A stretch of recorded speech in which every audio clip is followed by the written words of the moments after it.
ఈ రోజు 97వ వార్డు చిన్న ముస్రివాడ ఆర్కే ఫంక్షన్ హాల్లో వాకాడు చంద్రశేఖర్ రెడ్డి రచించిన పుస్తకం శ్రీ ధర్మశాస్త్ర అయ్యప్ప స్వామి నిత్య పారాయణ గ్రంథం గో కార్యక్రమం నిర్వహించడం జరిగింది। ఈ ఆవిష్కరణ కార్యక్రమానికి కించరపు రామ్మోహన్ నాయుడు, బీజేపీ పార్టీ రాష్ట్ర అధ్యక్షులు మాధవ్ మాడుగుల, ఎమ్మెల్యే బండారు సత్యనారాయణమూర్తి, కేరళ అయ్యప్ప స్వామి సన్నిధానం నుంచి నమృతి స్వాములు హాజరయ్యారు।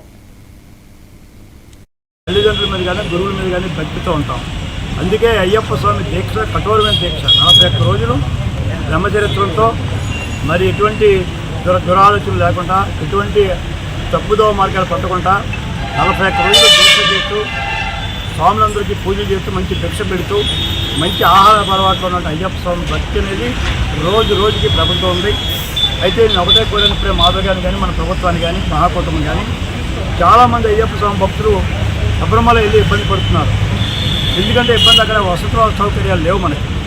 ఆ రోడ్డు మీద చెట్ల కింద అక్కడిక్కడ పడుకునే పాపం వస్తూ ఉన్నారు। రెండు అక్కడ సరైన ఆహారం లేదు। కిందకి దిగిన తర్వాత కనీసం టిఫిన్ కూడా చేయడానికి దీక్షలో ఉంటారు పాపం।